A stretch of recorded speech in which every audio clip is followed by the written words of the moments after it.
What would you do if you found a child alone in the snow, barefoot, shivering, and scared? Would you take her in, even if it meant risking everything you had? That's exactly what Daniel Carter did one freezing winter night in Michigan. But this decision didn't just change his life, it changed the lives of everyone around him. What happens next is a story about love, resilience, and the true meaning of family. This is a tale that will make you question what you think you know about belonging, and leave you wondering how far you'd go for someone who needs you. If you're ready to hear a story that's equal parts heartwarming and thought-provoking, hit that subscribe button so you don't miss a single moment. And once you've watched, I want to hear from you. What would you have done in Daniel's shoes? Do you believe family is more than blood? Share your thoughts in the comments below. Your perspective matters, and it might just inspire someone else who needs to hear it. Let's start the conversation. The winter air was sharp, biting at anyone brave enough to step outside. In the small town of Maple Ridge, Michigan, where snow piled high on rooftops and icicles hung like jagged teeth from eaves, life moved slower, but not for Daniel Carter. At 38 years old, he had no choice but to keep moving forward, even when it felt like the world was pressing down on him. Daniel stood hunched over an engine block in his modest auto repair shop, Carter's Auto, a place that smelled perpetually of grease, rubber, and faint traces of coffee gone cold. His hands were calloused, stained with oil, but they worked with precision, tightening bolts and checking hoses as if each task could somehow anchor him to reality. The truth was, though, reality wasn't kind these days. It hadn't been since Emily, his wife, Mason's mother, passed away just 3 years ago during childbirth. That loss still lingered, a ghost haunting every corner of his life. Mason, their son, was now 3 years old, a bright-eyed boy who loved dinosaurs and trucks almost as much as he loved his dad. But raising a toddler alone while running a business? That was a balancing act Daniel hadn't signed up for. Every day, he juggled between fixing cars by day and reading bedtime stories by night, all while trying not to let grief swallow him whole. Some nights, he'd sit on the edge of his bed, staring at old photos of Emily, wondering how things might have been different if she were still here. Other nights, he simply stared into space, too tired to think about anything at all. It was late afternoon when Daniel finally decided to close up shop early. The sky outside was already darkening, the sun having given up its fight against the heavy clouds hours ago. He wiped his hands on a rag, grabbed his coat from the hook near the door, and stepped out into the frigid air. The parking lot behind the shop was empty except for his beat-up truck and a few piles of freshly shoveled snow. As he locked the back door, something caught his attention, a faint sound, barely audible over the wind. At first, he thought it might be the creak of a tree branch or the distant hum of traffic on the highway. But then he heard it again, a soft whimper, muffled but unmistakable. His brow furrowed as he turned toward the source of the noise. There, partially hidden behind one of the snowbanks, was a figure, a child, huddled in the freezing cold. Her tiny frame shook violently, her bare feet buried in the snow. She couldn't have been more than 6 or 7 years old, dressed in nothing but a thin sweater and jeans. Her face was streaked with tears, her lips blue from the cold. "Hey!" Daniel called out, rushing toward her. "Are you okay? What are you doing out here?" The girl didn't answer, only cried harder, clutching herself tightly as if trying to hold the pieces of her shattered world together. Daniel knelt beside her, removing his coat and wrapping it around her trembling body. Up close, he could see the fear etched into her features, the kind of fear that came from something far deeper than just being lost or cold. Something was wrong, terribly wrong. "Shoo, it's okay," he said softly, his voice steady despite the storm brewing inside him. "You're safe now. I've got you." She blinked up at him, her wide eyes filled with confusion and mistrust. For a moment, she seemed unsure whether to believe him, but eventually, she nodded slightly, her sobs quieting to shaky breaths. Daniel scooped her up gently, cradling her against his chest as he hurried back toward the shop. The warmth inside hit them both instantly, a stark contrast to the icy chill outside. He set her down on a stool near the heater, grabbing a blanket from the storage closet and draping it over her shoulders. "What's your name, sweetheart?" he asked, kneeling in front of her. She hesitated, glancing around the room as if searching for an escape route before whispering, "Lila." "Lila," he repeated, nodding. "That's a beautiful name. Do you know where your parents are? How did you end up out there?" Her bottom lip quivered, and she shook her head, tears welling up again. Whatever had happened to her, she clearly wasn't ready to talk about it. Daniel sighed, running a hand through his hair. This wasn't exactly what he'd planned for his evening, not that life ever went according to plan these days. Still, he couldn't just leave her alone. Not after finding her like this. "All right, Lila," he said gently. "Let's get you warmed up. We'll figure everything else out later, okay?" As he busied himself making hot chocolate and calling the local authorities, Daniel couldn't shake the feeling that this moment, the discovery of this scared, shivering child, was about to change everything. Little did he know, it already had. Daniel sat at the small kitchen table, his hands wrapped around a mug of coffee that had long gone cold. Across from him, Lila, now Lily, as he'd started calling her after she whispered her name, sat quietly, sipping the hot chocolate he'd made for her.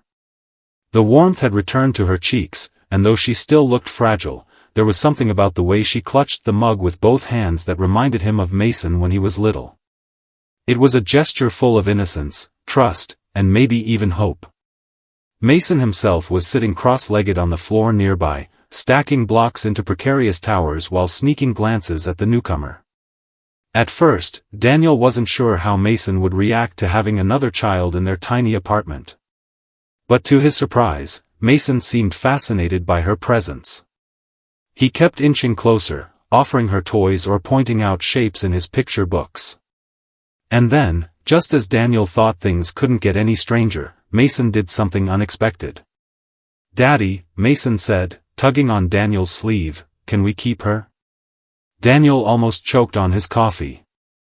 "What? Keep her?"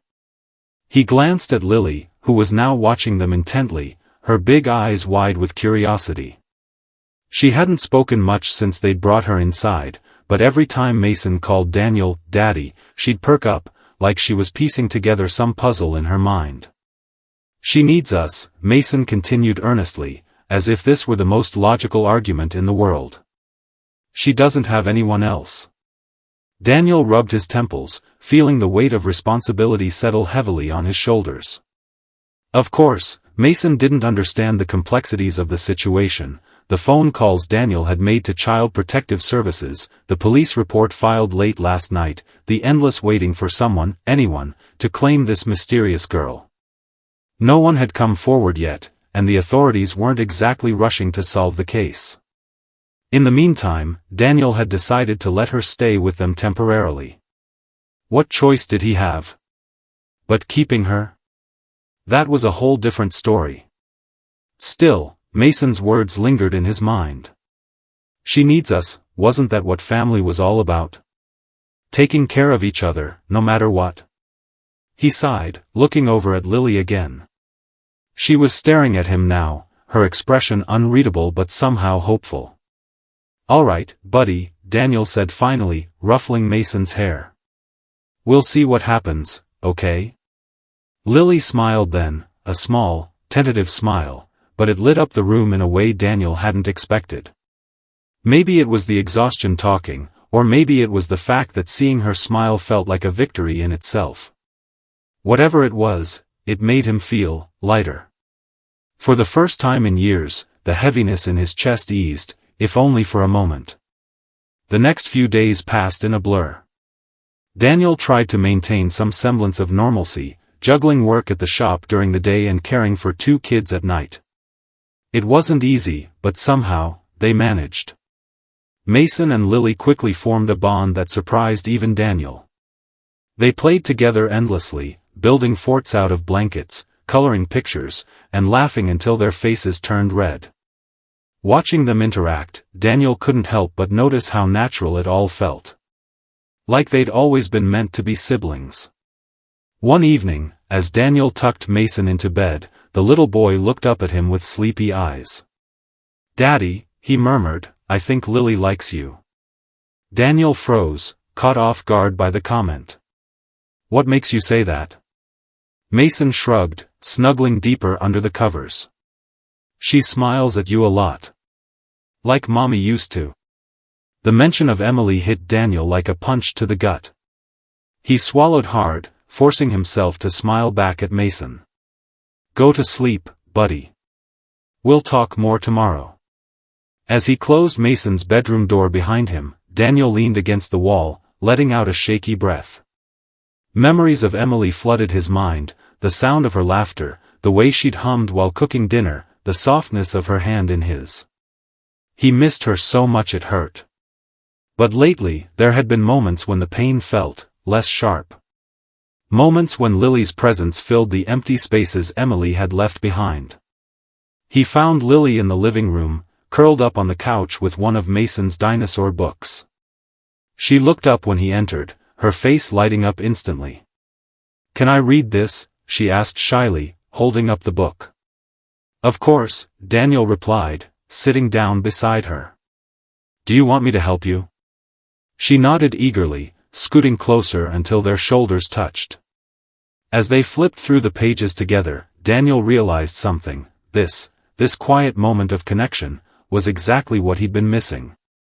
Not just since Emily died, but for years before that too.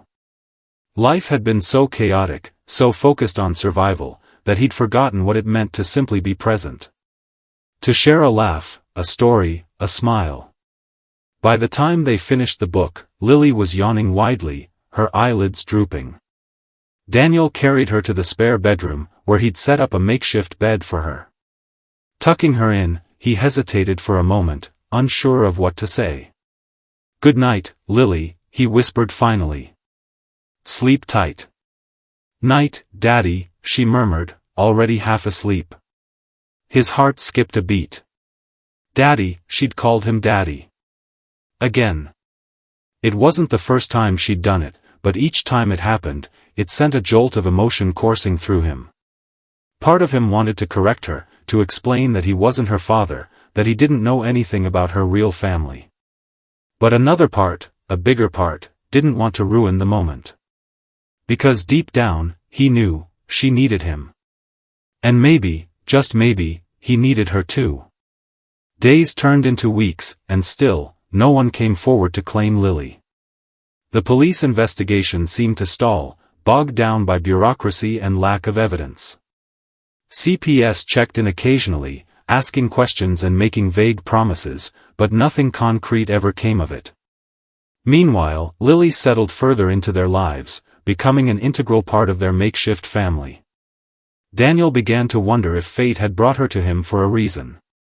After all, losing Emily had left a void he never thought could be filled. Yet here was Lily, filling it in ways he hadn't imagined possible. Her laughter echoed through the house, chasing away the shadows. Her hugs, though rare, were fierce and genuine. And her smile, oh, her smile, it reminded him of Emily's favorite flowers, lilies, bright and resilient, blooming even in the harshest conditions. But despite the warmth she brought, uncertainty lingered in the background. What would happen if her real family showed up? Could he bear to let her go?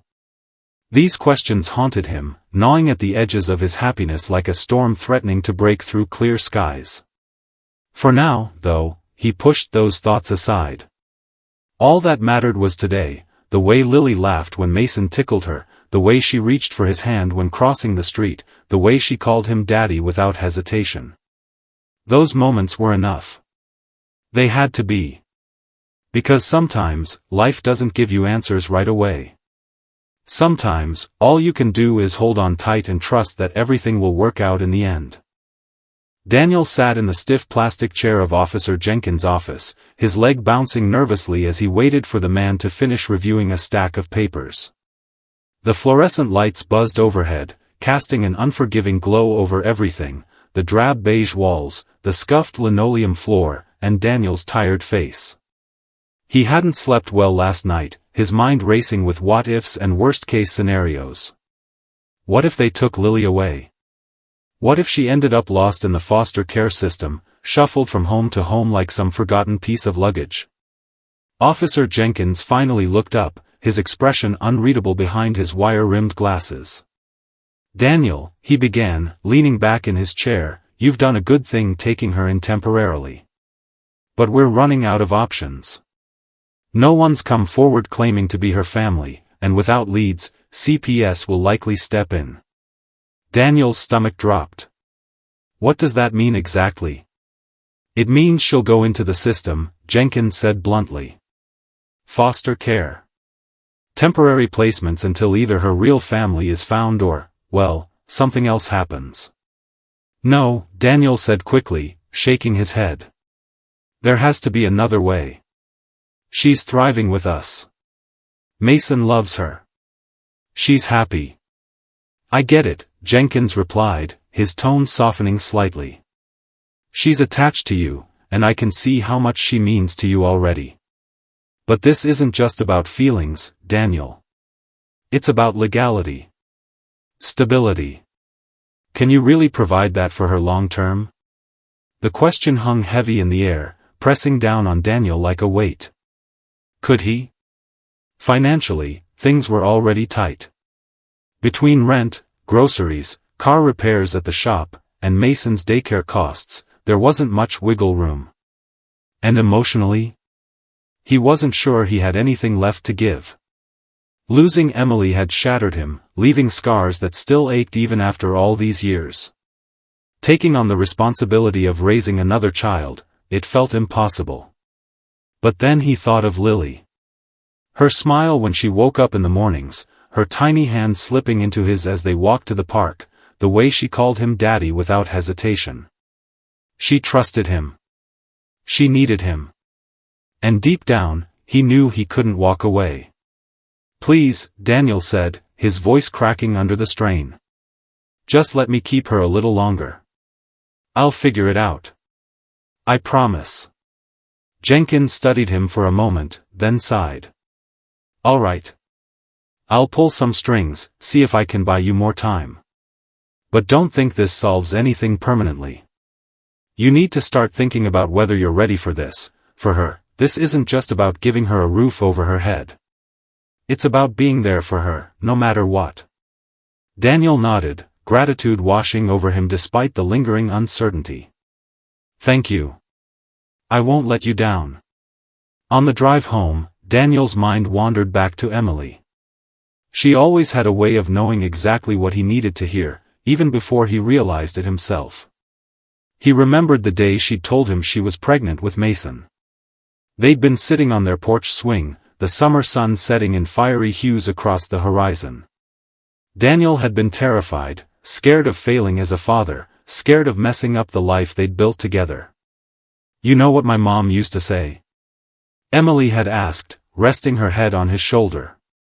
"Love who needs you most, not who's easiest. Sometimes, the hardest choices are the ones worth making." At the time, Daniel hadn't fully understood what she meant. Now, though, her words echoed in his mind with startling clarity. Lily needed him. She didn't have anyone else. Wasn't that enough? When he pulled into the driveway, Mason and Lily were waiting for him by the front door. Mason held a drawing in one hand, a crayon masterpiece of stick figures holding hands, and Lily clutched a stuffed bear Daniel had bought her earlier that week. "We made you a picture," Mason exclaimed, thrusting the artwork toward him. "It's us. See? That's you, and me, and Lily." Daniel knelt down to get a better look, forcing a smile onto his face. Sure enough, there they were, 3 stick figures standing side by side, surrounded by scribbled hearts and flowers. It was simple, but it hit him like a punch to the gut. In that moment, he realized something: this was his family now. Broken pieces coming together, forming something new and imperfect but undeniably whole.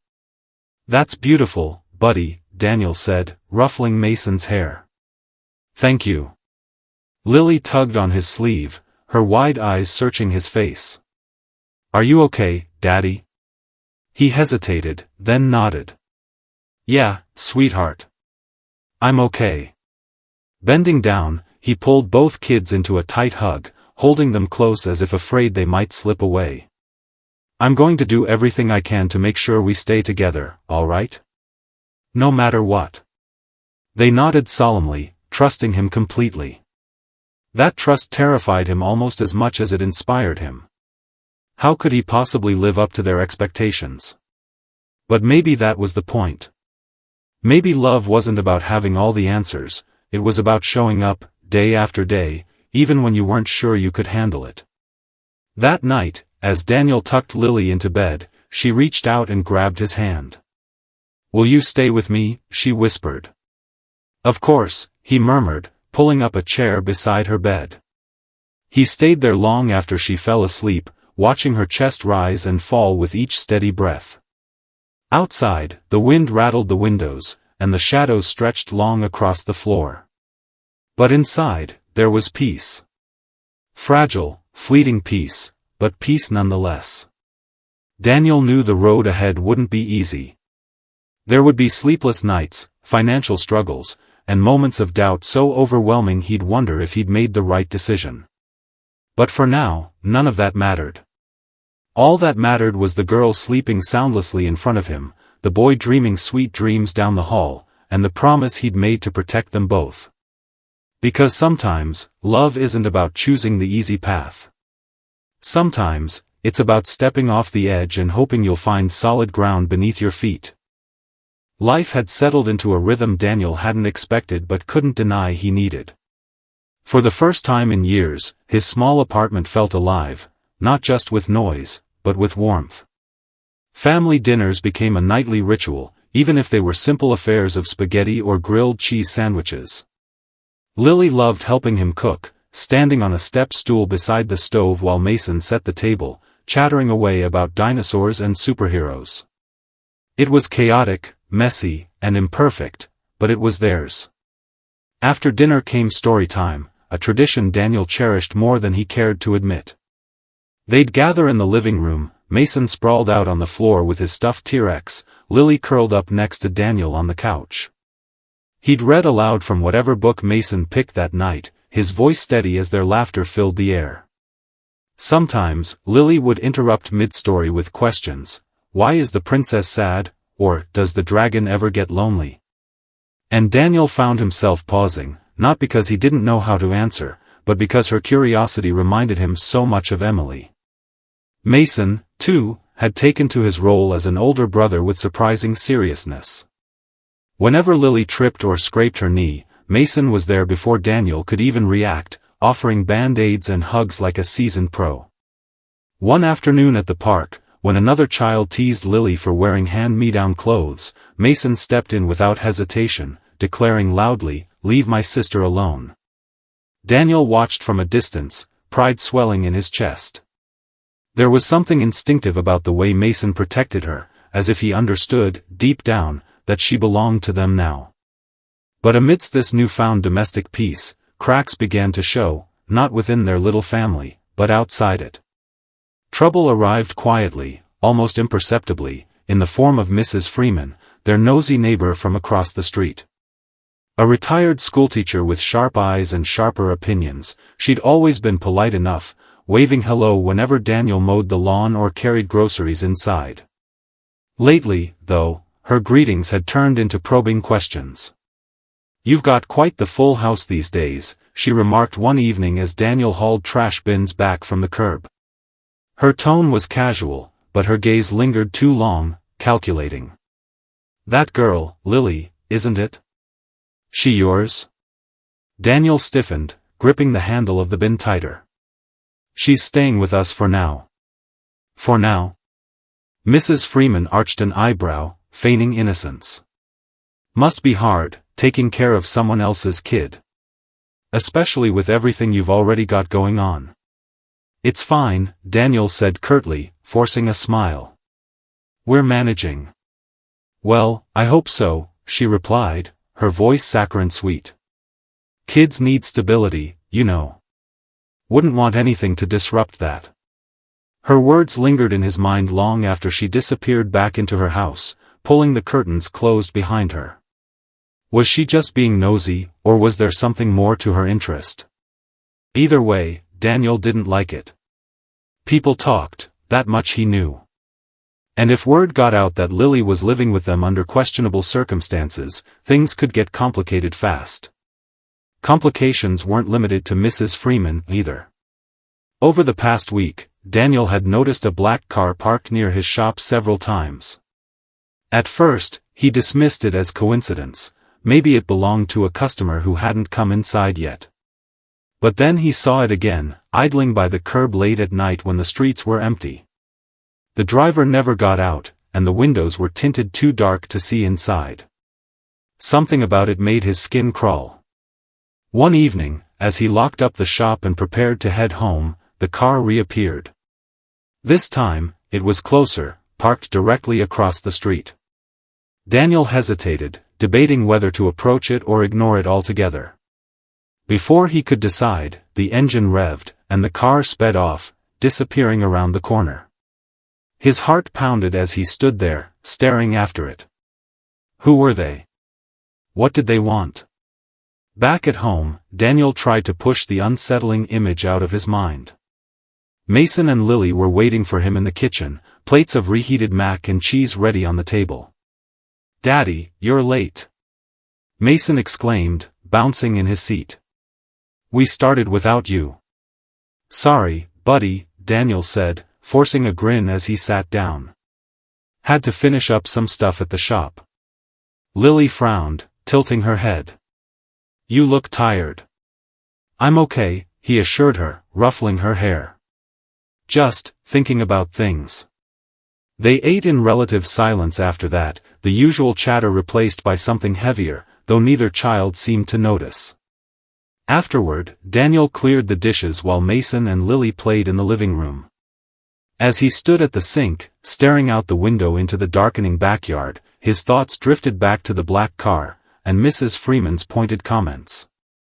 Were they connected? Or was he letting paranoia get the better of him? He shook his head, scrubbing the plate in his hands harder than necessary. Whatever was happening, he couldn't let it distract him. Not now. Not when Lily and Mason depended on him to keep things together. Later that night, as he tucked Lily into bed, she reached up and touched his cheek. "Are you scared, Daddy?" The question caught him off guard. "Scared? Of what?" "I don't know," she whispered, her voice barely audible. "But I can tell something's wrong." Daniel swallowed hard, brushing a strand of hair from her forehead. "Nothing's wrong, sweetheart. I promise." She studied him for a moment, then nodded, seemingly satisfied with his answer. "Okay. Good night, Daddy." "Good night, Lily." He kissed her forehead and turned off the light, closing the door softly behind him. As he walked down the hall, Daniel realized something. No matter how hard he tried to shield them from the world, trouble always found its way in. Whether it came in the form of nosy neighbors, mysterious cars, or unanswered questions about Lily's past, it was only a matter of time before the fragile peace they'd built was tested. For now, though, all he could do was hold on tight and hope that love, the kind Emily had taught him about, would be enough to see them through. Because sometimes, the quiet before the storm was all you had. And you had to make it count. The black car had become a constant presence in Daniel's life, or at least, it felt that way. Every day, as he worked under the hood of an old sedan or balanced invoices at his desk, he could feel its shadow lingering somewhere nearby. It wasn't always parked directly across from Carter's auto anymore, sometimes it idled farther down the street, half hidden by trees or parked behind other vehicles. But Daniel knew it was there. He didn't need to see it to know. What bothered him most was the woman who drove it. She'd started coming into the shop recently, posing as a customer. Her name, according to the credit card she used for minor repairs, was Trina Mathers. On paper, she seemed unremarkable, mid-40s, sharp-edged glasses perched on her nose, dressed in tailored blazers and sensible shoes. But there was something about her that set Daniel's instincts on edge. Maybe it was the way her eyes lingered just a little too long on Lily when she stopped by after school. Or maybe it was the fact that she never actually needed any real work done on her car. It was always a strange noise, or a loose bolt, things that required minimal effort but gave her plenty of excuses to hang around. One afternoon, while Mason played with toy cars on the garage floor and Lily colored pictures at a makeshift table Daniel had set up for her, Trina leaned against her car, flipping through a magazine. Out of the corner of his eye, Daniel caught her glancing toward Lily again. This time, though, Lily noticed too. She looked up, meeting Trina's gaze, and froze. For a split second, the pencil slipped from her fingers, clattering onto the concrete. "Lily?" Daniel called out, immediately alert. "You okay?" She nodded quickly, bending down to pick up her pencil. "Yeah. I'm fine." But Daniel wasn't convinced. Something had spooked her. He could see it in the way her shoulders tensed, the way she avoided looking at Trina altogether. When Trina finally drove off later that evening, Daniel made a decision. If she wasn't going to leave them alone, then maybe it was time he figured out why she was so interested in them. That night, after tucking Mason and Lily into bed, Daniel grabbed his jacket and headed outside. He'd seen Trina's car pull away earlier, heading east on Maple Street. Now, he followed discreetly, keeping enough distance between them that she wouldn't notice. The streets were quiet this late, the only sounds coming from the hum of his engine and the occasional rustle of leaves in the wind. Trina led him to a small office building on the outskirts of town, a place Daniel recognized vaguely as belonging to private investigators and corporate consultants. She parked her car and disappeared inside, leaving Daniel to wait in the shadows across the street. His heart raced as he watched the lights flicker on in one of the upstairs windows. Who was she? And what did she want with Lily? After nearly an hour of waiting, Daniel decided to take a closer look. He crept around the side of the building, peering through cracks in the blinds until he found the right room. Inside, Trina sat at a cluttered desk, surrounded by files and photographs spread out before her. One photo in particular caught his attention, a young woman with dark hair and piercing green eyes, holding a baby wrapped in a pink blanket. Beside it lay another picture, a middle-aged man in a suit, standing beside a podium emblazoned with the seal of the United States Senate. Daniel's breath hitched. He recognized the man instantly. Senator Raymond Caldwell, one of Michigan's most prominent politicians. A man whose face appeared regularly on TV during campaign season, promising change and progress. What did he have to do with Lily? Before Daniel could process what he'd seen, Trina stood abruptly, gathering the photos and shoving them into a folder. Panicking, he ducked back into the shadows, retreating to his car before she spotted him. As he drove home, his mind raced with questions. Who was the woman in the photo? Why was Trina investigating Lily? And how did Senator Caldwell fit into all of this? The next morning, Daniel couldn't focus. Images of the photos haunted him, gnawing at the edges of his thoughts like a persistent itch. Finally, unable to stand the uncertainty any longer, he called Officer Jenkins. "Listen," Daniel said when Jenkins picked up, "I think I might have stumbled onto something big." "About Lily?" "What kind of something?" Jenkins asked, his tone cautious. "I followed someone last night. A woman named Trina Mathers. She's been hanging around my shop, asking questions. I saw pictures in her office, pictures of Lily, and some guy who looks exactly like Senator Caldwell." There was a long pause on the other end of the line. "Are you sure about this, Daniel?" "Yes," Daniel replied firmly. "And there was a woman in one of the photos too. Younger, with dark hair. Do you think she's Lily's mom?" Jenkins sighed heavily. "If what you're saying is true, this is bigger than we thought. Look, let me make some calls. In the meantime, keep your head down, and don't confront anyone. Got it?" Got it, Daniel muttered, though his stomach churned with unease. Later that day, Jenkins called back. It checks out, he said grimly. Senator Caldwell has a daughter, Catherine. She struggled with addiction for years and vanished off the grid about 5 years ago. No one's heard from her since. If Lily really is Caldwell's granddaughter. He didn't need to finish the sentence. Daniel understood. Politics, power, scandal, it all added up to trouble. And now, it was knocking on their door. That evening, as Daniel tucked Lily into bed, he studied her face carefully. She looked so innocent, so unaware of the storm brewing around her. How could someone like Senator Caldwell, a man who lived his life in front of cameras and microphones, have missed the existence of his own granddaughter? Or worse, abandoned her entirely? Daddy, Lily murmured sleepily, interrupting his thoughts. Will you tell me a story? Of course, Daniel whispered, brushing her hair back gently. As he began weaving a tale about brave knights and magical kingdoms, he realized something. No matter where Lily came from, no matter who her family was supposed to be, she belonged with them now. With him, with Mason. And if the world outside wanted to challenge that, if Senator Caldwell himself showed up demanding answers, then Daniel would fight for her. Because love wasn't about bloodlines or politics. It was about showing up when it mattered most.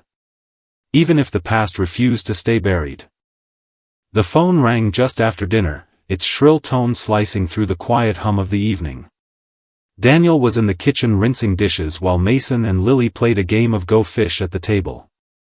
He dried his hands on a towel and picked up the receiver, expecting another telemarketer or maybe even Officer Jenkins with an update. What he didn't expect was the cold, clipped voice on the other end. Mr. Carter, the man began without preamble, you have something that doesn't belong to you. Daniel froze, gripping the phone tighter. Who is this? That's not important, the voice replied smoothly. What is important is that you understand the situation. The girl, Lily Caldwell, is the granddaughter of Senator Raymond Caldwell. She belongs with her family. Return her quietly, and there won't be any headlines. Refuse, and things could get messy. The blood drained from Daniel's face as the words sank in. Messy. That single word carried more weight than the caller probably intended. It conjured images of reporters camped outside their apartment, lawyers tearing apart his life in court, CPS taking Lily away, not because it was best for her, but because someone powerful wanted control. I'm not returning her anywhere, Daniel said firmly, though his voice wavered slightly. She's safe here. She's happy here. There was a pause on the other end, long enough to make Daniel wonder if the line had gone dead. Then the man spoke again, his tone icy. You're making a mistake, Mr. Carter. One you'll regret. This isn't about what's best for the girl, it's about power. And trust me when I say, you don't want to play this game. Before Daniel could respond, the line went dead. He stood there for a moment, staring at the phone as if it might offer some kind of explanation. But all it did was buzz faintly in his hand, mocking him. When he returned to the kitchen, Mason looked up from his cards. Who was that, Daddy?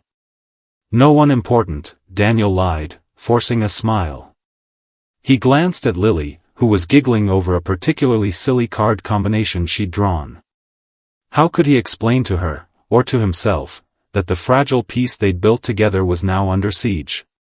For now, ignorance was safer. At least until he figured out what to do next. But the reprieve didn't last long. 2 days later, CPS showed up at his door. A stern-looking woman named Ms. Harper introduced herself, clipboard in hand, and informed him that a formal hearing had been scheduled to determine Lily's future placement. Someone, presumably Senator Caldwell, had filed a legal petition claiming custody of the child. Daniel listened in stunned silence as Ms. Harper outlined the process. This isn't personal, Mr. Carter, she said, her tone professional but distant. It's simply a matter of ensuring Lily is placed where she'll receive the care and stability she needs. Stability? Daniel echoed, incredulous. You think handing her over to strangers, no matter how rich or powerful, is going to give her stability? She's been thriving with us. Ask anyone. Ms. Harper gave him a sympathetic look, but it felt hollow. I understand your concerns, truly. But the courts will decide based on what's in her best interest. Until then, we'll need to conduct a home evaluation and gather statements from everyone involved. As she left, Daniel closed the door behind her, leaning against it heavily. His mind raced with possibilities, none of them good. If he fought back, if he refused to let Lily go, he'd be going up against one of the most influential men in Michigan. A senator with connections, resources, and lawyers who could crush him without breaking a sweat. On the other hand, if he gave in, what kind of message would that send to Lily? That she wasn't worth fighting for?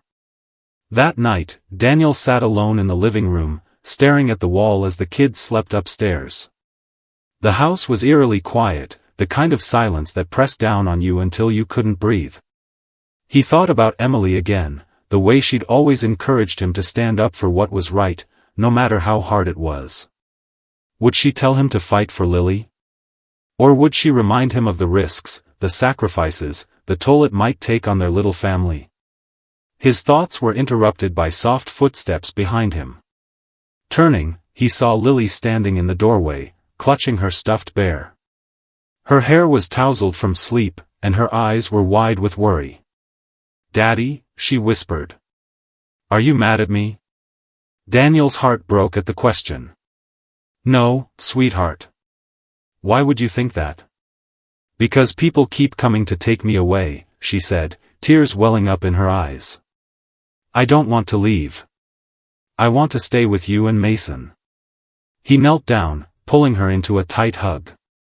"I know, baby. And I promise, I'm going to do everything I can to keep you here. Okay? No matter what happens, I'm not giving up on you." She nodded, burying her face in his shoulder. "Okay." As he tucked her back into bed, Daniel realized something. This wasn't just about protecting Lily anymore. It was about proving, to himself, to the world, that love mattered more than money, power, or politics. That sometimes, doing the right thing meant standing in the eye of the storm, even if it threatened to tear you apart. The next morning, Daniel called Officer Jenkins again. "They're coming after me," he said bluntly. "CPS, the senator, whoever else he's got working for him. They're trying to scare me into giving her up." Jenkins sighed heavily. "Daniel, you know what you're up against, right? This guy isn't messing around. He'll throw everything he has at you." "I don't care," Daniel replied, his voice steady despite the knot twisting in his stomach. "If I let him take her, what does that say about me? About us? I can't live with that." There was a long pause before Jenkins spoke again. "All right. I'll see what I can dig up. Maybe there's dirt on Caldwell we can use. But Daniel, are you ready for this? Because once you start down this road, there's no turning back." "I'm ready," Daniel said, though he wasn't sure he believed it himself. Because deep down, he knew the truth, fighting for Lily wouldn't just cost him time, energy, or money. It might cost him everything. But as he watched her laugh with Mason over breakfast cereal the next morning, he reminded himself why it was worth it. Family wasn't defined by DNA or titles, it was defined by love. And Daniel wasn't about to let anyone take that away. Daniel sat in the cramped waiting room of a local legal aid office, his hands clasped tightly together as he stared at the floor. He'd spent the last few days feeling like a man trapped in quicksand. The harder he fought, the deeper he sank. CPS had already begun their home evaluation, poking into every corner of his life with invasive questions and thinly veiled skepticism. And then there were the whispers. The rumors that somehow, Senator Caldwell's people had managed to leak stories about Daniel, stories accusing him of neglect, financial instability, even emotional abuse. None of it was true, but lies spread faster than truth, especially when they came from someone with power. Mason and Lily didn't understand what was happening, not really. They noticed the tension in Daniel's voice, the way he flinched whenever the phone rang or a stranger knocked on the door. But they trusted him completely, and that trust weighed heavily on his shoulders. How could he explain to them that the world outside wanted to tear their family apart? "Mr. Carter?" A soft voice interrupted his thoughts. He looked up to see a woman standing in the doorway, her arms crossed loosely over a tailored blazer. She couldn't have been much older than him, maybe late 30s, with warm brown eyes and an air of quiet determination. "I'm Rebecca Glenn. I'll be representing you." Daniel stood quickly, shaking her hand. "Thank you for seeing me. I wasn't sure anyone would take this case." Rebecca smiled faintly, gesturing for him to follow her into her office. "Believe me, I know how these cases go. Foster care system spat me out when I was 12. Been fighting for families like yours ever since." Her words caught him off guard. "You were in foster care?" "Yeah," she said, settling into her chair. "Which means I know exactly what happens when kids get shuffled around without anyone looking out for them. So tell me everything, from the moment you found Lily to now." As Daniel recounted the story, Rebecca listened intently, jotting notes on a yellow legal pad. When he finished, she leaned back in her chair, tapping her pen against her chin. "Okay, here's the deal. We're going to need evidence, anything that proves Lily is better off with you than with her biological family. School records, character references, photos, videos, anything that shows she's thriving. Got it?" He nodded. "I can gather all of that." "Good," she said firmly. "Because we're also going to hit back hard against those accusations. False claims about your parenting? That's defamation, plain and simple. If we play our cards right, we might even turn public opinion in our favor." Later that week, Rebecca called Daniel with news that made his stomach drop. "We found Catherine," she said bluntly. "Lily's mother. She's alive, and sober, but she's scared." "Scared of what?" Daniel asked, dread pooling in his chest. "Her father," Rebecca replied grimly. "She's been living under the radar for years, trying to stay clean while avoiding Caldwell's reach. Apparently, he cut her off financially years ago after she refused to abort Lily. Now he's using her addiction history to paint her as unfit in court." Daniel clenched his fists. "And Lily? What does Catherine want for Lily?" "That's complicated," Rebecca admitted. "She loves her daughter, obviously, but she knows she can't provide the stability Lily needs right now. Plus, testifying against her own father? It's risky. If Caldwell finds out she's cooperating with us, he'll destroy her," Daniel finished quietly. "Exactly. But if we can get her to testify, even anonymously, it could blow this whole case wide open. Expose Caldwell for the manipulative bastard he is." The next evening, Daniel met Catherine at a small diner on the outskirts of town. Rebecca had arranged the meeting, insisting it was crucial for Daniel to hear her side of the story firsthand. When she walked in, Daniel almost didn't recognize her. Her dark hair was pulled back into a messy bun, and her green eyes, the same ones Lily inherited, were shadowed with exhaustion. She looked younger than he expected, barely out of her 20s, but there was something hardened about her expression, like she'd seen too much and survived by sheer force of will. "Hi," she said softly, sliding into the booth across from him. "You must be Daniel." "Yeah," he replied, offering a hesitant smile. "Thanks for meeting me." They talked for hours, long after the waitress cleared away their plates. Catherine told him about her struggles with addiction, her attempts to raise Lily alone before losing custody, and the guilt that haunted her every day. "I didn't know where she ended up," Catherine confessed, tears streaming down her face. "I thought she was safe, but finding out she was abandoned in the snow. God, it kills me." "She's okay," Daniel assured her gently. "She's happy. Healthy. She calls me Daddy now." Catherine nodded, wiping her eyes. "I'm glad. Really, I am. But my dad, he won't stop until he gets her back. Not because he cares about her, but because it's convenient. Another shiny trophy for his campaign." "What do you want me to do?" Daniel asked, his voice low. "If you don't feel ready to fight him, I understand. But I'm not giving her up without one hell of a battle." Catherine hesitated, staring at her hands. "I want to help. I do. But if I testify, I'm putting myself, and Lily, in danger. My dad doesn't play fair." "I know," Daniel said firmly. "But neither do we." As they left the diner, Daniel felt a flicker of hope for the first time in days. Catherine wasn't perfect, but she loved her daughter enough to risk everything, not just for herself, but for Lily's future.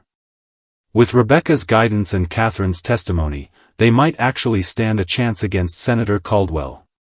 But hope was a dangerous thing. It burned bright, yes, but it also left you vulnerable.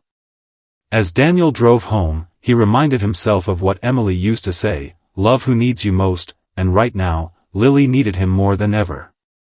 No matter what happened next, he wouldn't let her down. The courtroom was a sterile, unwelcoming place. Fluorescent lights buzzed overhead, casting harsh shadows on the wooden benches and polished floors. Daniel sat stiffly in the front row, his hands clasped tightly together as if holding onto something fragile. Beside him, Rebecca Glenn flipped through her notes, her expression calm but focused. Across the aisle, Senator Caldwell's team loomed like storm clouds, sharp suits, cold stares, and an air of untouchable confidence. Lily sat between Daniel and Mason, her small hand clutching Daniel's sleeve. She didn't understand most of what was happening, but she could feel the tension thick enough to cut with a knife. Mason, ever the brave big brother, leaned over and whispered, "Don't worry, Lily. We're gonna win." Rebecca stood first, addressing the judge with steady authority. "Your Honor, this case isn't just about custody, it's about love, stability, and doing what's best for Lily Caldwell. For months, she has thrived under Daniel Carter's care. He has provided her with a safe home, unconditional support, and a sense of belonging she hasn't known before." Senator Caldwell's lawyer, a slick man named Grayson, rose smoothly to counter. "With all due respect, Your Honor, Mr. Carter is a well-meaning mechanic with limited resources.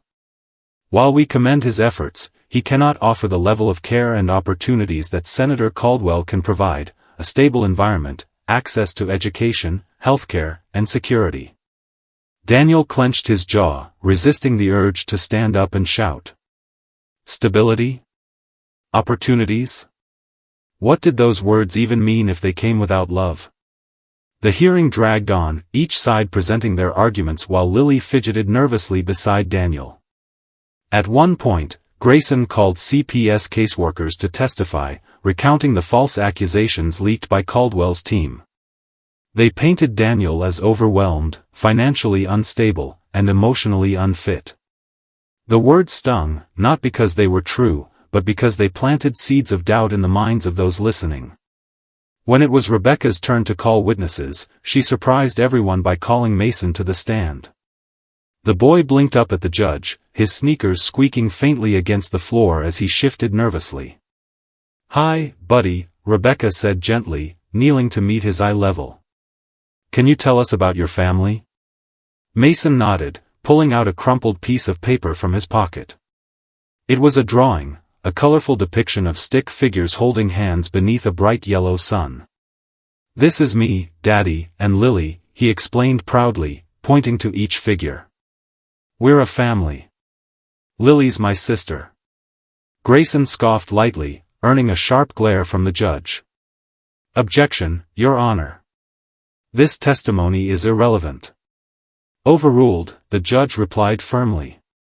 "Let the boy speak." Rebecca smiled encouragingly at Mason. Why do you think Lily should stay with you and your dad? Because she loves us, Mason said matter-of-factly, as if it were the simplest thing in the world. And we love her.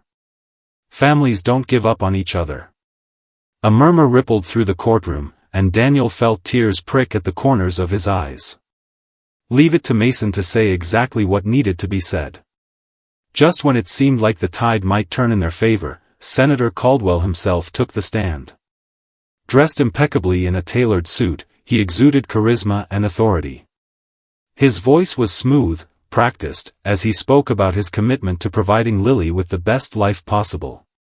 She deserves more than what Mr. Carter can offer, Caldwell declared, his tone dripping with condescension. I admit I wasn't aware of her existence until recently, but now that I do, I intend to ensure she has every opportunity to succeed. Rebecca stood, her demeanor unflinching. Senator Caldwell, you claim to want what's best for Lily. Yet according to your own daughter, Catherine Caldwell, you cut her off financially years ago when she refused to terminate her pregnancy. Is that correct? Caldwell's smile faltered slightly, but he recovered quickly. My relationship with my daughter is complicated, Ms. Glenn. But none of that changes the fact that I'm prepared to step up now, for Lily's sake. Before Rebecca could press further, the doors at the back of the courtroom creaked open. All heads turned as Catherine stepped inside, her face pale but resolute. She walked straight to the witness stand, ignoring the startled whispers that followed her entrance. Ms. Caldwell, Rebecca began, her voice steady. You've chosen to come forward today despite significant risk to yourself. Why?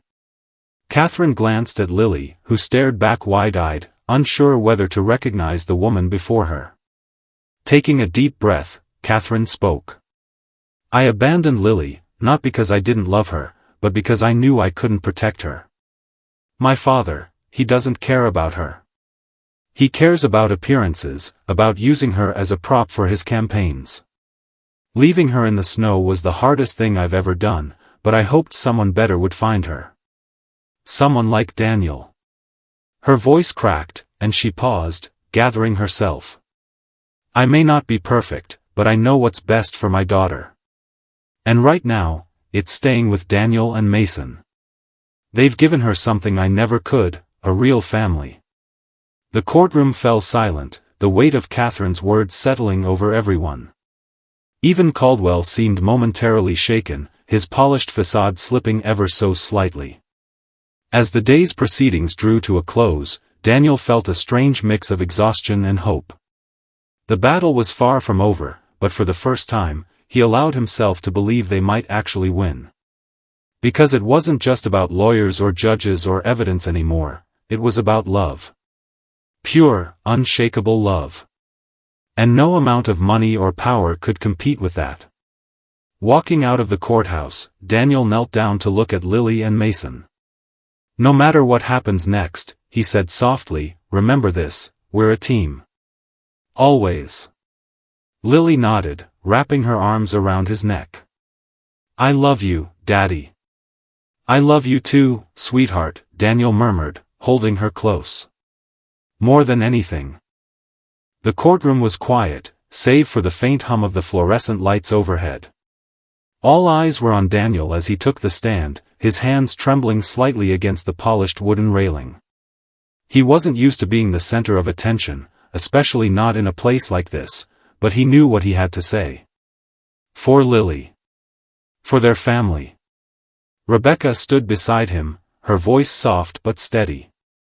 Mr. Carter, can you tell the court why you believe it's in Lily's best interest to remain with you? Daniel swallowed hard, his gaze drifting briefly to Lily sitting in the front row. She was watching him intently, her small hands gripping the edge of her seat. Taking a deep breath, he began. When I found Lily that night, in the snow, barefoot and alone, I didn't think twice about bringing her home. I didn't know who she was or where she came from. All I knew was that she needed someone. And I needed her too. His voice cracked slightly, and he paused to collect himself. The room seemed to hold its breath, waiting for him to continue. Becoming a parent isn't just about biology. It's about showing up. It's about loving someone so much that you'd do anything to keep them safe. That's what I've done for Lily. Not because I had to, but because I wanted to. Because she's my daughter now, in every way that matters. He glanced at Catherine, who sat quietly in the back of the room, her face pale but composed. Then he turned back to the judge, his tone firm despite the emotion choking his throat. Lily calls me Daddy. She trusts me. She loves me. And I love her more than words can say. I'm not asking for custody because it's convenient or easy, I'm asking because I know I can give her the life she deserves. A life filled with love, laughter, and stability. For a moment, there was silence. Even Grayson, Senator Caldwell's lawyer, seemed momentarily struck by the raw honesty in Daniel's words. Across the aisle, Caldwell shifted uncomfortably in his seat, his polished veneer cracking ever so slightly. After Daniel stepped down, Rebecca called Catherine back to the stand. This time, her focus was less on Caldwell's political ambitions and more on the scars he'd left behind. Ms. Caldwell, Rebecca began gently, can you describe your relationship with your father growing up? Catherine hesitated, her fingers twisting nervously in her lap. When she finally spoke, her voice was barely above a whisper. My father, he wasn't an abusive man in the physical sense. But emotionally? He controlled everything.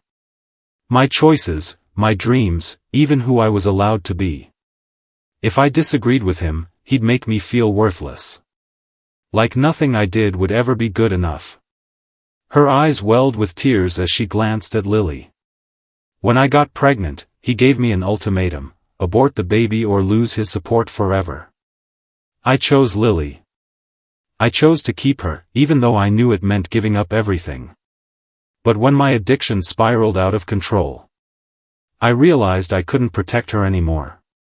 So I left her in the snow, hoping someone better would find her. Hoping she'd have the chance at the kind of life I could never give her. Her voice broke, and she buried her face in her hands, sobbing openly. The courtroom was silent except for the sound of her grief. Finally, she looked up, her tear-streaked face turned toward Lily. I'm so sorry, sweetheart. For leaving you. For failing you.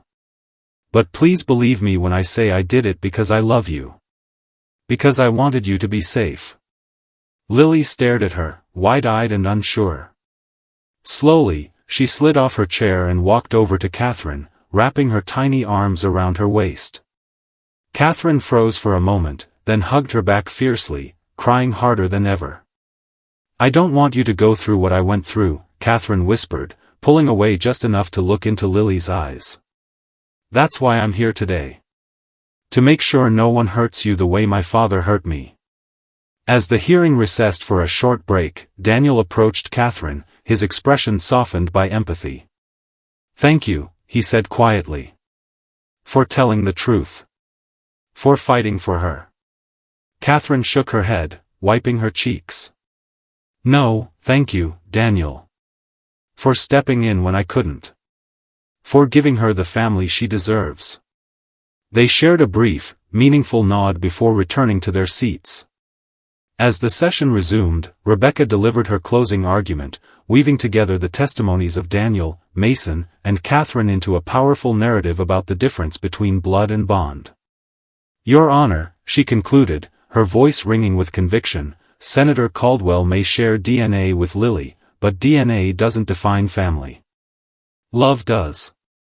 And based on the evidence presented here today, it's clear that Lily has already found her true family, with Daniel and Mason.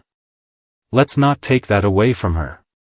Grayson tried to counter, reiterating Caldwell's wealth and resources, but his arguments felt hollow compared to the emotional weight of the testimonies. Even the judge seemed unmoved, his stern gaze fixed firmly on Caldwell as if seeing through the politician's carefully crafted mask. By the end of the day, Daniel felt drained but hopeful. No matter what the verdict might be, he knew they'd fought for something worth fighting for. Love. Family. A future where Lily could grow up knowing she was cherished, not as a pawn in someone else's game, but as a beloved daughter and sister. As they left the courthouse, Lily reached up and grabbed Daniel's hand. "Are we going home now, Daddy?" "We are, sweetheart," he replied, squeezing her hand tightly. "And no matter what happens next, we'll always be a family." Behind them, Catherine lingered for a moment, watching as they walked away. Though her heart ached with loss, it also swelled with gratitude. Lily was safe. Loved. And that was all that mattered. The courtroom was eerily silent as the judge prepared to deliver his verdict. Every eye in the room, Daniel's, Catherine's, Senator Caldwell's, was fixed on him, waiting for the words that would shape Lily's future. The air felt heavy, charged with anticipation and unspoken fears. Daniel sat rigidly in his chair, his hands gripping the edge of the table so tightly his knuckles turned white. Beside him, Rebecca leaned forward slightly, her expression unreadable but hopeful. After careful consideration of the evidence presented, the judge began, his voice calm but authoritative. "This court finds that the best interests of Lily Caldwell are served by granting permanent guardianship to Mr. Daniel Carter." A wave of relief crashed over Daniel, leaving him momentarily breathless. He blinked rapidly, unsure if he'd heard correctly. Permanent guardianship. It wasn't adoption, not yet, but it was close enough. Close enough to mean that Lily was staying with him. Forever. The judge continued, addressing Catherine next. "Ms. Caldwell, your testimony demonstrated genuine remorse and a desire to reconnect with your daughter. As such, supervised visitation rights will be granted, contingent upon ongoing evaluation by Child Protective Services." Catherine nodded, tears streaming down her face. She hadn't expected this outcome, not full custody, no, but she understood. More importantly, she accepted it. For the first time in years, she felt like she was doing right by her daughter, even if it meant letting someone else take the lead. Finally, the judge turned his attention to Senator Caldwell. His tone hardened slightly, carrying an edge of reproach. "Senator Caldwell, while you have expressed a willingness to provide materially for your granddaughter, this court finds insufficient evidence to support your claim of prioritizing her emotional well-being. Your actions, or lack thereof, have left much to be desired. Therefore, any further attempts to pursue custody will require substantial proof of change in both behavior and intent." Caldwell's jaw tightened, but he said nothing. Instead, he rose stiffly from his seat, adjusting his tie as if trying to maintain some semblance of dignity. Without another word, he exited the courtroom, his entourage trailing behind him like shadows. The public image battle was far from over, but for now, at least, he had lost this round. Outside the courthouse, reporters swarmed, their cameras flashing and microphones thrust forward eagerly. But Daniel didn't care about them. All he cared about was the little girl clinging to his hand, her face lighting up with joy as she realized what the verdict meant. "We did it, Daddy!" Lily exclaimed, throwing her arms around his waist. "We get to stay together." Daniel crouched down, pulling her into a tight hug. "Yeah, sweetheart. We're not going anywhere." Mason joined in, wrapping his arms around both of them in a clumsy but heartfelt group embrace. "We're a family forever now," he declared proudly. Rebecca watched the scene with a satisfied smile, folding her arms across her chest. "You earned this, Daniel. Every bit of it." Before they could retreat to the safety of their car, however, they were interrupted by cheers. Turning, Daniel saw neighbors and friends from Maple Ridge spilling out onto the courthouse steps, clapping and shouting encouragement. Mrs. Freeman, the nosy neighbor who had once questioned Daniel's ability to care for Lily, was among them, holding a handmade sign that read Team Carter in bold letters. "You showed Daniel," one man called out, raising a fist in solidarity. Others echoed his sentiment, their voices blending into a chorus of support. Someone handed Lily a bouquet of wildflowers, which she accepted shyly, her cheeks flushing pink. For a moment, Daniel felt overwhelmed, not just by the love and kindness surrounding them, but by the realization that they weren't alone. This town, flawed though it might be, had rallied behind them when it mattered most. And that made all the difference. Later that evening, back at home, the house buzzed with quiet celebration. Daniel ordered pizza, a rare treat, and let Mason and Lily stay up late watching cartoons. As they laughed and played, Daniel stepped outside onto the porch, leaning against the railing as he stared up at the stars. He thought about Emily then, as he often did during moments of reflection. Would she approve of how things had turned out? Of the choices he'd made? He liked to think so. After all, she'd always believed in choosing love over convenience, in fighting for those who needed you most. And that's exactly what he'd done, for Lily, for Mason, for himself. Behind him, the screen door creaked open. Catherine stood there hesitantly, clutching a paper bag filled with gifts for Lily. "I hope it's okay if I stop by," she said softly. "I brought her something." "Of course," Daniel replied, stepping aside to let her in. "She'll love it." They shared a quiet moment, two imperfect people bound together by their shared love for the same child. Neither spoke of the past or the challenges ahead. Instead, they simply acknowledged the fragile peace they'd found, a truce forged out of necessity and mutual respect. When Catherine left, Daniel returned inside to find Lily curled up on the couch, fast asleep with Mason sprawled beside her. He smiled, covering them both with a blanket before turning off the lights. As he climbed the stairs to his bedroom, he whispered a silent thank you, to Emily, to the universe, to whoever might be listening. They'd won. Not because they were perfect, but because they were willing to fight for what mattered most. And in the end, that was enough. Life had a way of settling into rhythms, even after the storm. For Daniel, Mason, and Lily, the weeks following the court decision felt like stepping out of the eye of a hurricane into something softer, quieter, but no less profound. The legal battle was over, but its echoes lingered in the small moments that stitched their days together. And slowly, they began to build a new normal. One Saturday morning, Daniel woke early, slipping out of bed before the kids were awake. He'd been planning this for weeks, ever since the judge's ruling gave him permanent guardianship of Lily. It wasn't just about making her feel officially part of the family, it was about honoring Emily too. So he grabbed his toolbox and headed outside, where a patch of dirt in the backyard awaited transformation. By mid-morning, Mason and Lily joined him, both still in their pajamas despite the bright sunshine streaming through the trees. "What are we doing, Daddy?" Lily asked, her eyes wide with curiosity as she watched him dig holes in the soil. "We're building Mommy's garden," Daniel replied, brushing sweat from his forehead. "It's gonna be a special place for us to remember her, and for you two to have somewhere to play and grow." Mason nodded enthusiastically, already crouching down to help plant the first seeds. "Can we put flowers here, like the ones Mommy loved?" "Of course," Daniel said, his voice thick with emotion. "Lilies, daisies, maybe some sunflowers. Whatever you want." As they worked side by side, Lily giggling as mud squished between her fingers, Mason proudly announcing which plants would grow tallest, their laughter filled the air.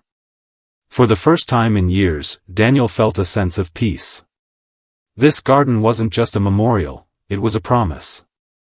A promise to keep moving forward, to nurture love and life in all its forms.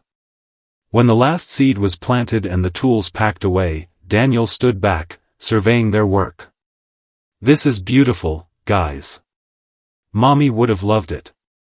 Lily reached up, tugging on his sleeve. "Do you think she can see it? From heaven?" "I know she can," Daniel replied, kneeling down to meet her gaze. "And I think she's smiling right now." The next few months passed in a blur of routine and discovery. With Lily officially part of the Carter family, a name change finalized quietly at the courthouse, they settled into life as a trio. School mornings became a cherished ritual, with Mason taking on the role of big brother protector more seriously than ever. Each day, he walked hand in hand with Lily to kindergarten, chattering excitedly about everything from recess games to spelling tests. "Don't forget to save me a swing at recess," Lily reminded him one crisp autumn morning, her backpack bouncing against her shoulders as they strolled down the sidewalk. "I won't," Mason assured her, puffing out his chest. "I'll tell everyone you're my sister, so they don't bug you." Daniel trailed behind them, watching as leaves swirled around their feet. There was something magical about seeing them together, their bond growing stronger with each passing day. Even the other parents at drop-off noticed, often commenting on how sweet it was to see siblings so close. "She's lucky to have him," one mom remarked one afternoon, nodding toward Lily as Mason helped her zip up her jacket. "No," Daniel corrected gently, smiling. "They're lucky to have each other." At home, the healing continued in quieter ways. Catherine visited occasionally, always bringing books or crafts for Lily. Their visits weren't perfect, there were awkward silences and moments of uncertainty, but they were honest. Slowly, Lily began to understand who Catherine was, not just the lady who comes sometimes, but her birth mother. Someone who loved her deeply, even if she couldn't be the parent Lily needed full-time. One evening, as Catherine tucked Lily into bed during one of her visits, Lily looked up at her shyly. "Will you come back again?" "Of course," Catherine promised, smoothing the blanket over her. "Whenever you want me to." "And, will you read me a story next time?" Lily added, her voice barely above a whisper. Catherine smiled, her eyes glistening. "Absolutely. Any story you want." As she closed the door softly behind her, Daniel met her in the hallway. "She's starting to trust you," he said quietly. "That means a lot." "It means everything," Catherine replied, her voice trembling. "Thank you for letting me be part of her life, even in this small way."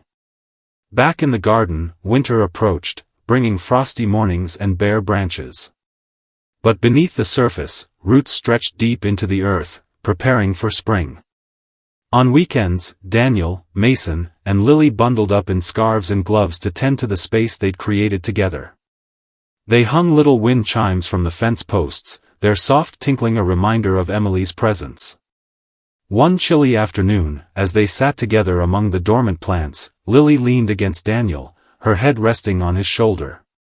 "Daddy," she murmured, "do you think Mommy is happy?"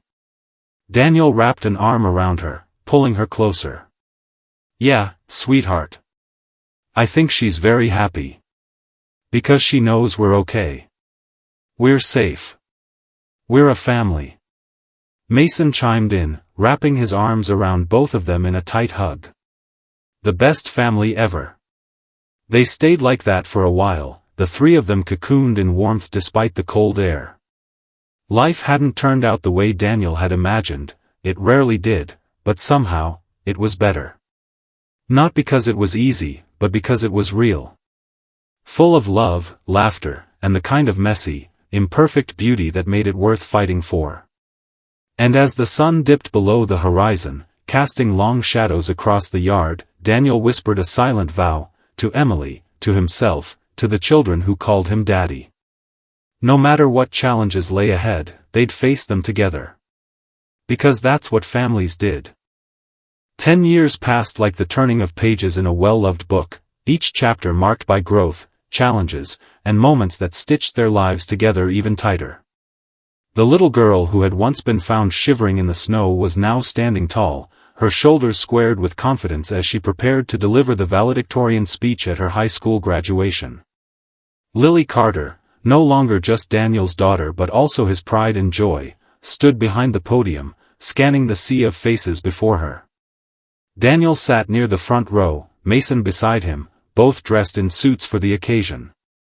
His heart swelled as he watched Lily adjust the microphone, her hands steady despite the enormity of the moment. She glanced toward him briefly, her lips curving into a small, knowing smile. He gave her an encouraging nod, tears already welling up in his eyes. This was it, the culmination of everything they'd fought for, everything they'd built together. "Good afternoon," Lily began, her voice clear and strong, carrying across the crowded auditorium. Today, we celebrate not just our achievements, but the journeys that brought us here. For many of us, those journeys started long before we entered these halls. They started in the homes we grew up in, with the families who shaped us. She paused, taking a deep breath before continuing. Some people are born into their families. Others, like me, are chosen. When I was 3 years old, I didn't have a home, or at least, not one that felt safe. But then someone found me.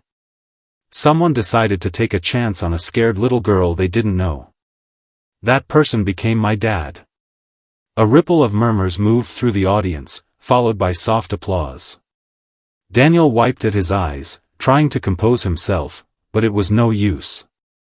The memories flooded back, the snowy night, the courtroom battles, the countless mornings spent watching her grow into the remarkable young woman standing before him now. And you know what? Lily continued, her voice growing warmer, more impassioned. Sometimes, love that chooses you is the most powerful kind. It's the kind of love that says, you belong here. It's the kind of love that doesn't give up, even when things get hard. My dad taught me that family isn't about blood or biology. It's about showing up. Every day. Through the storms and the sunshine. Mason leaned over, nudging Daniel playfully. Told you she'd mention you, Dad. Daniel chuckled softly, shaking his head. Shoo, let her finish. Lily went on, her gaze sweeping over the crowd. To my mom, Emily, I never met you, but your memory lives in every flower in our garden and every story Dad tells about you. Thank you for giving me a family that honors you. To my birth mom, Catherine, you gave me life, and though our relationship has been complicated, I know you did what you thought was best. And to my brother, Mason, you've always been my protector, my partner in crime, and my biggest cheerleader. I wouldn't be here without you. Her voice softened, tinged with emotion. And finally, to my dad, thank you for choosing me. For fighting for me. For loving me like I've always been yours. You've shown me that family isn't something you're given, it's something you create. Something you choose. And because of you, I've learned how to choose love too. The room erupted into thunderous applause, cheers echoing off the walls as Lily stepped back from the podium, visibly emotional. Parents wiped away tears, students clapped wildly, and Daniel couldn't help but stand, unable to contain his pride any longer. As Lily descended the stage, she ran straight into his arms, hugging him tightly.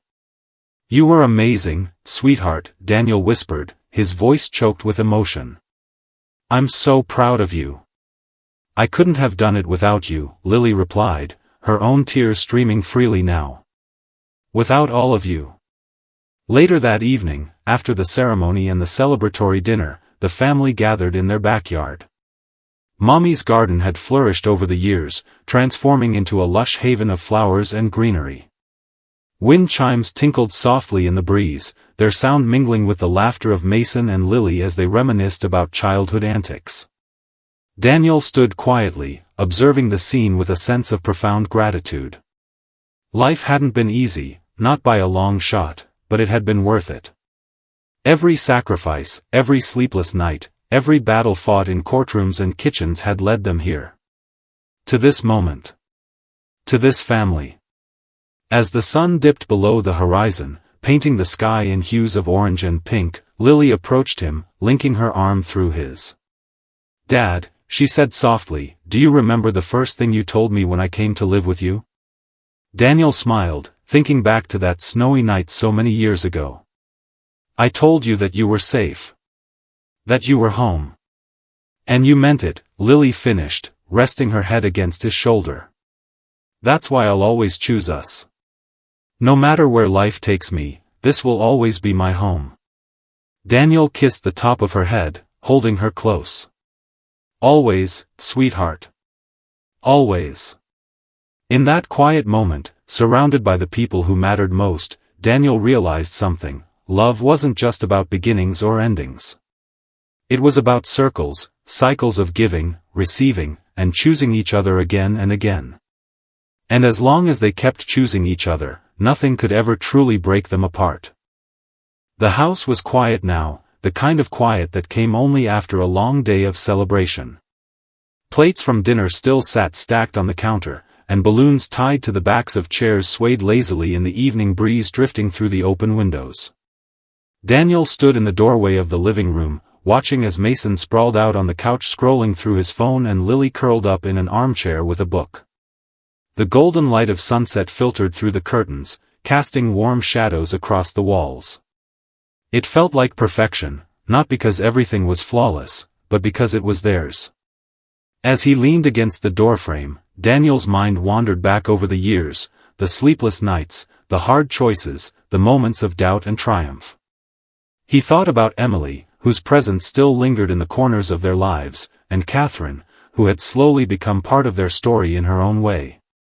Most of all, he thought about Lily, the little girl who had changed everything simply by appearing in his life one snowy night. A soft voice broke through his thoughts. "Dad? You okay?" He turned to see Lily standing there, her book forgotten for the moment.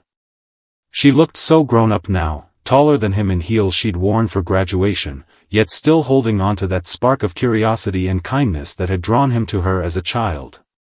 "Yeah," Daniel replied, smiling softly. "Just thinking." "About what?" she asked, tilting her head slightly, her expression mirroring the same innocent curiosity he'd seen in her all those years ago. "About how lucky I am," he admitted, pulling her into a side hug. "To have you. To have this family." Lily smiled, leaning into him. "We're lucky too, Dad. You saved us, me, Mason, even Mom's memory. You held us together when no one else could." Her words stayed with him long after she went back to her book, settling into the chair once more. As the room grew quieter, Daniel found himself reflecting deeper, his thoughts spilling out like a whispered voiceover meant only for himself, and perhaps for anyone willing to listen. Being a dad wasn't about DNA, Daniel mused silently, gazing around the room at the people who had shaped his life in ways he never imagined. It wasn't about biology or bloodlines. It was about showing up. For dinner at 6 and bedtime stories at 8. For hugs at midnight when nightmares crept in. For bandaging scraped knees and cheering at soccer games. It was about being there, not just when it was easy, but when it mattered most. He thought about the battles they'd fought, the legal battles, yes, but also the invisible ones. The late-night worries about whether he was doing enough, saying enough, loving enough. The times he'd doubted himself, wondering if he could really fill the void left by Emily or provide the stability Lily deserved. But somehow, through sheer determination and love, they'd made it work. They'd created something beautiful out of broken pieces. "People always talk about finding family," Daniel continued inwardly, his gaze drifting to the backyard where Mommy's garden thrived under the fading sunlight. But sometimes, family finds you. Sometimes, it shows up in unexpected places, in the eyes of a scared little girl abandoned in the snow, in the laughter of a boy who insists on being the protector, in the memories of someone you loved and lost but refused to forget. He remembered the first time Lily called him Daddy, a small, fragile word that carried the weight of trust and belonging. At the time, he hadn't realized how much it would change him. How it would anchor him, reminding him that love wasn't about perfection, it was about presence. About choosing to stay, even when staying felt impossible. You don't have to be blood to be bonded, Daniel reflected, his heart swelling with gratitude. Sometimes, the family we find is the one that saves us all. And maybe, just maybe, that's the greatest gift of all. As the last rays of sunlight disappeared behind the horizon, Daniel stepped outside, breathing in the cool evening air. The wind chimes in Mommy's garden chimed softly, their melody mingling with the distant hum of crickets. Inside the house, Mason laughed at something on his phone, and Lily turned a page in her book, utterly absorbed in her world. For a moment, Daniel simply stood there, letting the peace wash over him. Life hadn't turned out the way he'd planned, it rarely did, but somehow, it had turned out better. Because in the end, it wasn't about the plans or the dreams or the expectations. It was about the people you chose to stand beside. The ones who chose you back. And as he closed the garden gate behind him, heading back inside to join his family, Daniel knew one thing for certain: love wasn't about beginnings or endings. It was about circles. Cycles of giving, receiving, and choosing each other again and again. And as long as they kept choosing each other, nothing, not loss, not fear, not even time itself, could ever truly break them apart. At its heart, this story is about the power of love and the courage it takes to choose each other, especially when the world makes those choices difficult. Daniel's journey reminds us that family isn't defined by DNA but by the bonds we nurture, the sacrifices we make, and the unwavering commitment to show up, day after day. It teaches us that love isn't always convenient or easy, but it's always worth it. Lily's resilience shows us that even in our darkest moments, there is hope, and that sometimes, the people who enter our lives unexpectedly are the ones who save us. Catherine's bravery in stepping forward demonstrates that redemption is possible, even when the past feels insurmountable. And Mason's fierce loyalty reminds us that siblings aren't just born, they're made through shared laughter, tears, and countless small acts of kindness. This story also challenges us to rethink what it means to belong. In a world that often emphasizes bloodlines and tradition, the Carters reminds us that the families we find can be just as meaningful, if not more so, than the ones we're born into. It's a testament to the idea that love doesn't have prerequisites. It's not about being perfect or having all the answers. It's about choosing to stand by the people who need you most, even when the odds are stacked against you. Now, here's where you come in. Stories like this don't just happen, they're created, shared, and kept alive by people like you who believe in the power of connection. If this story resonated with you, if it made you think about your own relationships or inspired you to hold your loved ones a little closer, then I encourage you to take a moment to engage. Subscribe to our channel so you never miss another heartfelt tale. Follow along as we continue to explore stories of resilience, love, and the beauty of human connection. Share this video with someone who might need to hear it today, because everyone deserves a reminder that they are worthy of being chosen, of being loved. Reflections and comments. What did you think of Daniel's journey? Did any particular moment stand out to you? For me, Lily's graduation speech hit especially close to home. It was such a powerful reminder that the love we give creates ripples that last a lifetime. And Daniel's reflections at the end, they truly encapsulated the essence of what it means to build a family, not just through circumstance but through choice. I'd love to hear your thoughts. Do you agree that family is more than biology? Have you ever experienced a moment where someone chose you, and it changed your life? Leave a comment below. I read every single one, and your insights help shape the stories we tell next. Let's keep the conversation going because, at the end of the day, storytelling is about connection. And connection starts with you. Thank you for joining us on this journey. Until next time, remember, love chooses you when you least expect it, and sometimes, that choice changes everything.